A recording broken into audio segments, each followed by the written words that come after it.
Monsieur Cam Reddish. Cameron. Tout à fait. De son prénom. Cameron Elijah Reddish. On s'installe, on va faire... Avec 2D. Tout à fait. On va se faire le petit profil de Cam. Hein, puisqu'il s'appelle Cameron, mais en effet on dit plutôt Cam Reddish. L'ailier de Duke, on s'installe peinard. Vous connaissez le classique, 10 jours, 10 profils de draft. On en a déjà fait quelques-uns. Il y a du Zion, il y a du Sekou, il y a du Culver, du Hunter, etc. Vous pouvez retrouver tout ça sur la chaîne. Il reste encore quelques petites pépites. D'ailleurs, merci à tous ceux qui donnent leur avis sur les joueurs qui vont être bientôt draftés. Ouais. Parce que, pour rappel, le jeudi 20 juin, on sera en direct. Vous pouvez vivre la draft 2019 avec Trash Talk. On sera là pour commenter tout ça. La nuit du 20 au 21. Tout à fait. Du jeudi au vendredi. On se fera le premier tour pour voir un petit peu comment ça se passe, des petites bombes, des transferts. Les Lakers vont-ils garder leur pick Ja Morant ou RJ Barrett au Knicks et qui va drafter Cam Reddish? Ça, c'est une vraie question. Parce qu'en termes de joueurs polarisants un petit peu, où on essaie de le voir à droite, à gauche, fort potentiel, et puis en même temps parfois décevant et tout, on est sur un gros client. Ouais, c'est clair que lui, il a subi pas mal de critiques. Tout à fait. En même temps, quand tu regardes des bouts de match ou des matchs de Duke, ou tu regardes des highlights ou des scouting reports, tout ce qui est dit de lui et tout, tu peux trouver aussi beaucoup de choses positives à dire. Le potentiel est énorme, elle va tout faire. Donc non, profil intriguant. Très intriguant. Et bien justement, je rappelle juste le menu avant qu'on puisse partir sur les petites notes. On rappelle comment ça se passe pour chaque profil. Il y a d'abord un petit peu les qualités principales des joueurs, ce qu'on voit et ce à quoi on peut s'attendre dès son arrivée en NBA, ce sur quoi il peut se développer.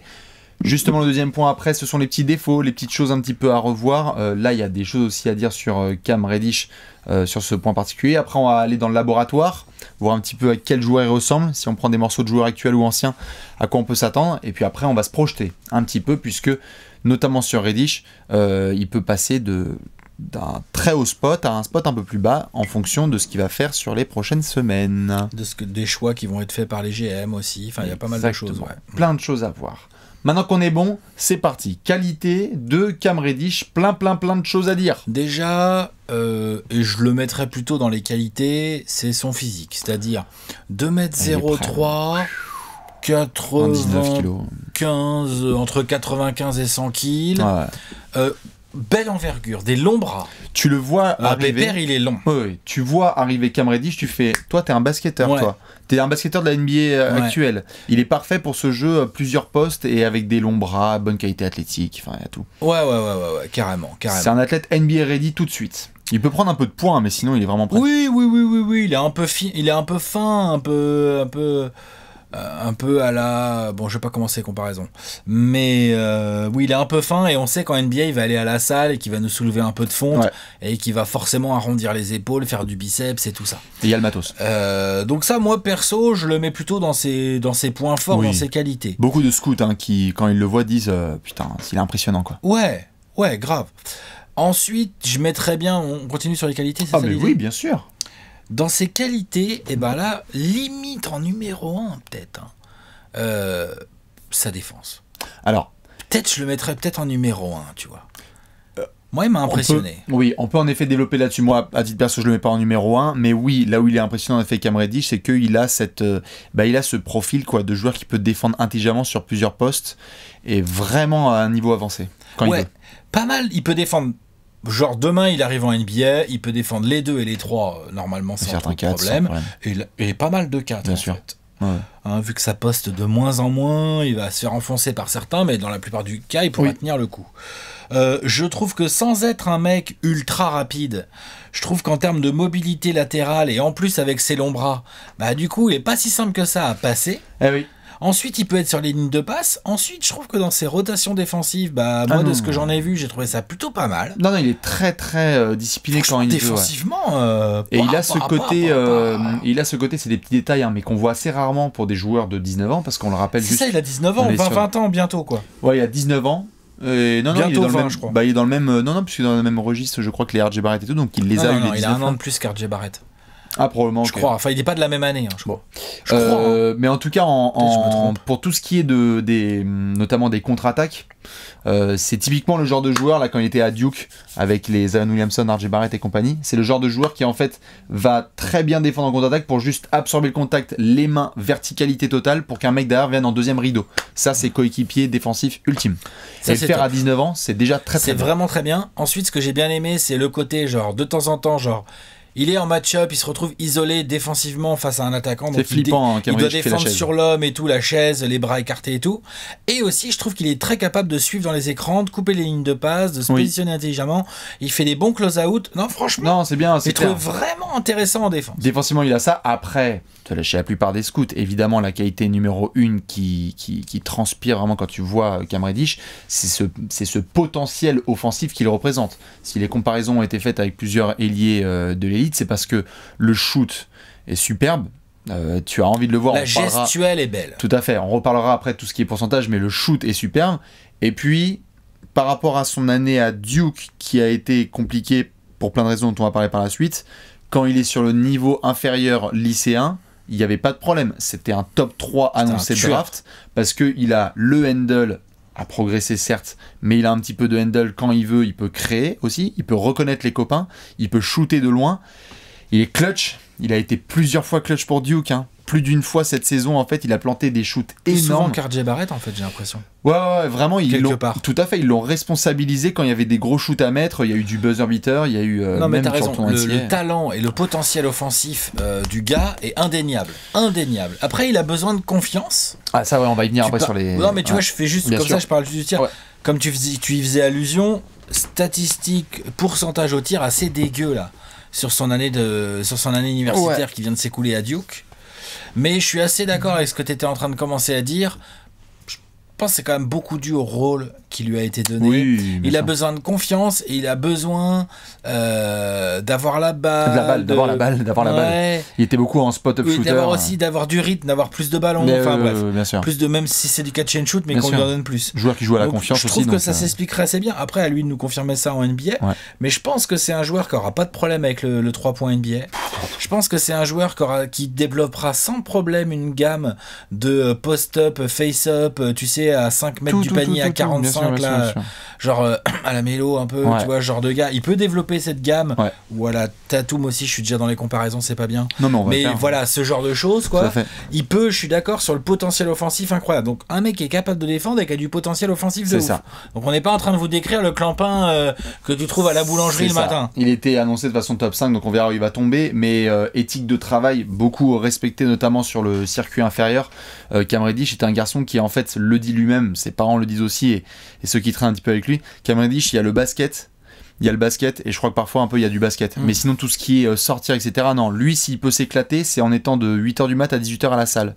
Et ce côté très envie d'être professionnel et atteindre son potentiel maximum en étant conscient qu'il va lui falloir du temps, ça excite beaucoup de general managers qui voient en lui un joueur capable d'en fait atteindre son plafond et qui est vraiment impressionnant. Quand on voit en plus la NBA moderne, qui a assez coachable. Assez coachable, tout à fait. Alors après, il y a évidemment des points qu'il faut revoir parce qu'on a fait pas mal le tour, potentiel, physique, attaque, défense, on est bon. On est là. Après, il y a plusieurs points qui forcément sont des zones d'ombre. Et là, il y en a beaucoup. Tu mettrais quoi d'abord, toi ? Pour Cam Reddish. Par quoi tu commences si on te demande de décrire Moi, le premier truc qui m'a... Moi, à titre perso, je lui dirais que c'est le joueur que j'ai le plus observé de tous les prospects depuis un an, parce que notamment, c'est l'envie. Il y a un côté un peu, je trouve, parfois avec Cam Reddish... Introverti ? Tu vois Wiggins, parfois ? Ce côté un petit peu un potentiel incroyable, mais qui ne va pas aller le plus loin possible et qui va un petit peu se satisfaire. Il y a de ça. Il y a eu des interrogations. Il y a des interrogations sur sa blessure pendant le tournoi universitaire où il n'a pas joué, où certains ont dit est-ce que ça va dans le sens du script ou en fait il n'a pas joué parce qu'il n'avait pas envie de jouer, ou est-ce que c'est un mec qui peut. Il y a des scouts qui regardent ça et qui se disent gros, t'es en tournoi NCAA, là il faut que tu te défonces. Il y a des matchs aussi où il peut un peu disparaître. Harrison Barnes, Andrew Wiggins, tous ces mecs-là, des ailiers à fort potentiel en NCAA qui ensuite disparaissent un petit peu parce que ils vont un peu trop laisser le jeu à venir à eux. Donc, pour moi, c'est le truc numéro 1 parce que ça peut limiter. Donc le mental. Ouais, clairement. Non, mais c'est ça que t'es en train de dire. Bien sûr, oui, c'est mental. C'est le numéro 1 pour moi, clairement. Ouais, je suis d'accord. Je suis d'accord. Après. Mais je le limite parce que je trouve un peu dur de le comparer déjà à Wiggins, quoi.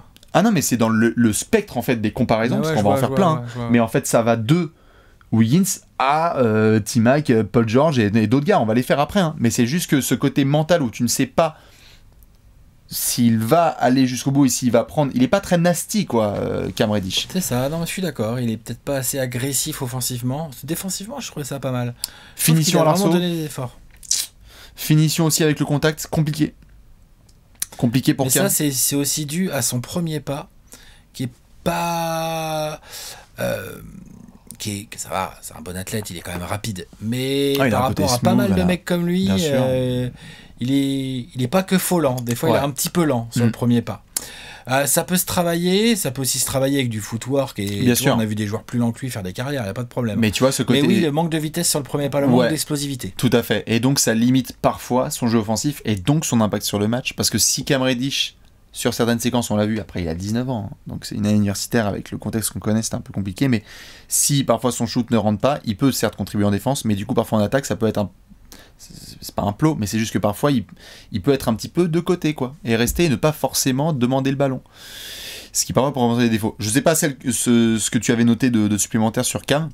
Non, mais ça revenait un peu au mental, c'est-à-dire que je veux bien le voir dans la régularité d'une saison NBA, une saison régulière en NBA, c'est-à-dire le gars a du mal à avoir de la régularité sur une trentaine de matchs NCAA. Comment il va faire quand il y en a 82 à jouer ? Un peu de ça.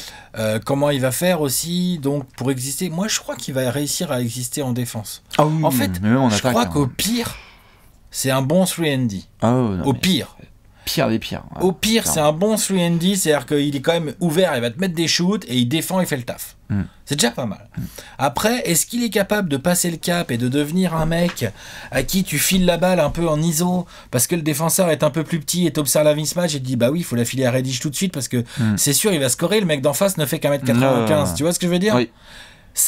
Ça va dépendre de son mental, de son côté nasty, de sa capacité à nous montrer que son potentiel n'est pas juste du potentiel, qu'il peut le réaliser. Tout à fait. Parce que le potentiel, tu parlais de Wiggins tout à l'heure, ou d'Harrison Barnes, bon bah voilà, le potentiel, faut le réaliser. Tout à fait. Donc ouais, mental, régularité. J'ai parlé un peu du premier pas, parce que sur les images que j'ai vues, j'ai trouvé que... en fait, il passe pas souvent l'épaule, en fait. Non, c'est ça. Et puis même pas si souvent que ça. Tout à fait. Alors, il a un super fadeaway, donc tant mieux pour lui. Il a un fadeaway de malade. Mais non, c'est vrai, il a un vrai fadeaway, déjà. Il a déjà le bagage offensif qu'il faut. Il y a le handle qu'il faut évidemment travailler, parce que parfois, sous pression, il va faire un peu patate chaude et il va rendre la balle. Alors que vraiment, dans la NBA actuelle, moderne, on voit beaucoup de poste 3 qui sont capables de créer. C'est un de ces profils où tu as l'impression qu'il faut qu'il tombe dans le bon système, la bonne culture de franchise. C'est-à-dire que s'il tombe un petit peu... Il y a des joueurs qui, intrinsèquement, quel que soit l'endroit où ils vont, ils arrivent à révolutionner la chose. Après, certes, c'est toujours mieux en NBA quand tu arrives dans un bon management avec un bon coach. Mais il y a des gars qui arrivent et qui ont un impact direct. Avec Cam Reddish, j'ai l'impression qu'il va falloir être un peu accompagné, avec un bon entraîneur qui sait bien le mettre en avant, qui lui fait confiance, des coéquipiers qui lui font confiance. C'est un joueur qui a l'air, en tout cas en apparence, d'avoir besoin justement d'être dans une bonne dynamique pour exceller. C'est ça le problème. Et puis évidemment, pour ceux qui l'ont vu, c'est la campagne en soi par rapport aux attentes, la campagne statistique qu'il a fait. Après, on connaît le contexte. Il y avait R.J. Barrett, il y avait Zion Williamson qui était là, donc ça a été compliqué au niveau du scoring, de l'impact même. Tu vois, on parlait de mental. Les matchs où Zion n'est pas là, quand il est avec R.J. Barrett, tu t'attends, il y a certains moments d'excellence, mais tu t'attends à un peu plus de takeover. Et ce n'était pas souvent le cas. Ouais, c'est vrai. Donc, sur l'approche, faire gaffe. Ce spectre un petit peu des comparaisons, on va les faire, je pense. Dans les comparaisons avec des joueurs NBA, quand on va un peu dans le labo, je parlais tout à l'heure, je ne suis pas en train de le comparer ni à Andrew Wiggins ni à Harrison Barnes. Je disais juste que dans cette espèce de NBA, on en a parlé par le passé, où il y a des ailiers qui peuvent être très très forts, comme un peu fantomatiques dans leur impact maximal, il est dedans. Après, il y a du Rudy Gay, il y a du Paul George, il y a du T-Mac. Et du Melo sans les donuts.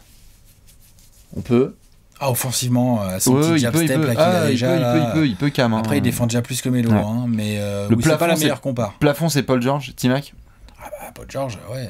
Paul George et T-Mac, quand même. Plus Paul George que T-Mac, perso, pour moi.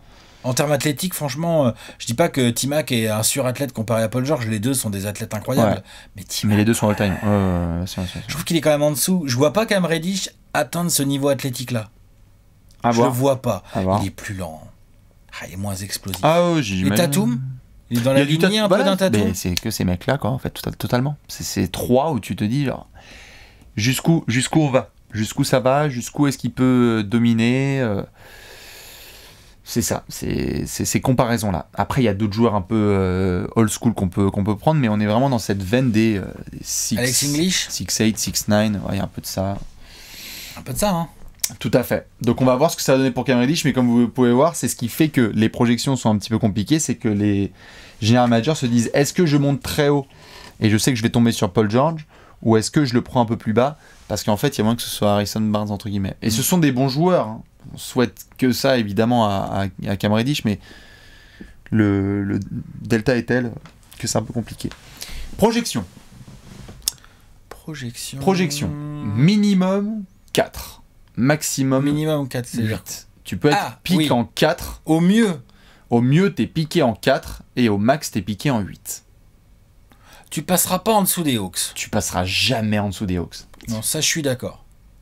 Sauf, je vais te dire un cas de figure, s'il reste, par exemple, on sait pas ce qui s'est passé devant, on sait pas ce qu'ont foutu les Lakers, les Knicks, les Suns, hein, qui sont quand même, voilà, et il te reste le choix entre Hunter et Reddish en 8. Cam Reddish. Ah ouais? D'accord. Non mais, ok. Et en mais plus, pour Travis Schlenk, il y a un vrai choix. Il y a un vrai choix, mais c'est Cam Reddish, Il te reste Culver et Travis Reddish. Schlenk. En plus, on avait pu en parler avec... S'il te reste Culver et Reddish? On avait pu en parler avec un certain monsieur John Collins. Ah, ils aiment bien. On fait pas de breaking news, mais voilà. Non, mais ils aiment bien. Leak source tel trash talk que voilà, Travis Schlenk sur Cam Reddish. C'est vrai que Johnny Collins, il nous avait dit que ça aimait bien Cam Reddish. Donc du coup, non, c'est maximum 8, ouais. Mais, encore une fois, on en parlait en off, tout dépendra de la draft des Lakers. Et des Lakers, et attends, et des Suns. Et les Cavs. Oh, les Cavs. Les Cavs pourraient être Il n'y a pas de dessus, surprise, ils vont forcément prendre un ailier. Ouais. À voir comment est la hiérarchie encore une fois. Non, mais là où peut y avoir des surprises, c'est si les Lakers, les Cavs et les Suns veulent tous un ailier. Ah bah ça, ouais. Reddish sera sûrement dedans. Je me demande ce que vont faire les Cavs. Parce que on a parlé un petit peu des Lakers. Je me bien ce qu'on va faire les Cavs. Ouais, parce que ouais, oui, toi t'attends comme ça. Qu'est-ce qui se passe, les gars? Les Lakers, on en parlait et on en parle tout le temps et on a eu pas mal d'avis là-dessus sur est-ce que tu gardes ton pick ou est-ce que tu le trades. J'ai du mal. Ton pick, tu prends qui? Je pense qu'ils prennent pas Reddish s'ils gardent le pick. Je pense pas. Moi non plus, je pense. Trop dans la lignée que les Ingram et les Kuzma. Plutôt que il leur vaut mieux un Culver ou carrément un Garland. Ouais, je suis d'accord. Les Cavs, on l'a dit, ça va être tout le débat autour de. C'est ça. Genre, s'il y a Hunter et Reddish en duel, qui ils prennent? Ou même pire, si les Lakers ont pris Garland, les Cavs sont derrière, ils ont le choix, ils ont Culver, Hunter ou Reddish. Ils prennent quel? Je pense qu'ils prendront plus, ils mettront Culver de côté parce qu'il a plus besoin du ballon et qu'ils ont l'air de plutôt vouloir rider avec Colin Sexton, avec pas mal le cœur en main. Aux fans des Cavs de me dire le contraire. Il va falloir qu'on se colle à une mock draft, un de ces quatre. Il va falloir qu'on se fasse une petite mock draft, mais dans tous les cas, l'interrogation, elle est vous, les Suns, on en avait parlé. Et d'ailleurs, je reviens sur certains, notamment fans des Bulls avec qui on avait pu en parler. Quand on a fait la vidéo sur, je crois que c'était sur, je sais plus quel joueur qui pouvait être drafté à Chicago, peut-être DeAndre Hunter. Que ce soit pour vous comme pour Chicago, on n'est pas en train de dire qu'il faut absolument un meneur à draft. C'est plutôt la free agency où vous pouvez être positionné. Les Bulls comme les Suns. T'as les Suns, tu qu'on soit d'accord. Les Bulls, c'est le cas Chris Dunn. Et les Suns, c'est c'est qui ton meneur titulaire? Et là, après, la question à laquelle il faut répondre, c'est est-ce que tu mises sur ce meneur à la draft ou pas? Tout à fait. Si vous avez Cam Reddish de dispo, les Suns...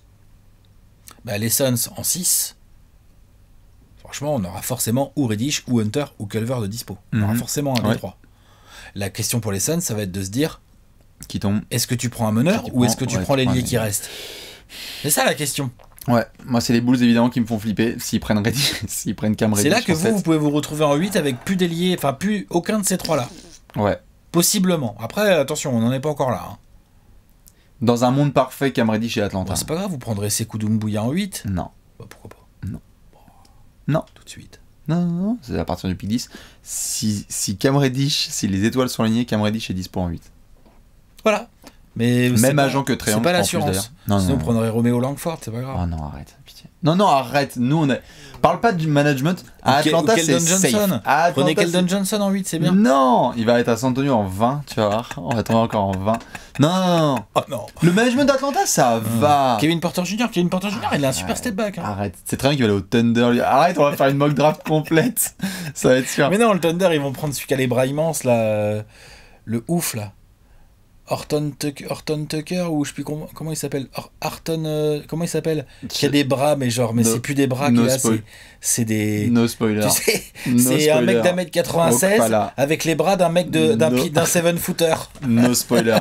Non, c'est pas Okpala, c'est un autre. Non, bien bref, sûr, on s'en fout. Mais dans tous les cas, pour monsieur Cam Reddish, c'est sûr, c'est entre les spots 4 et 8. À voir après qui fait quoi. Ça va être comme ça pour beaucoup de pics de cette draft malheureusement, mais voilà, c'est voilà ce qui se passe en quand tout cas, le talent est là. La qualité défensive est là.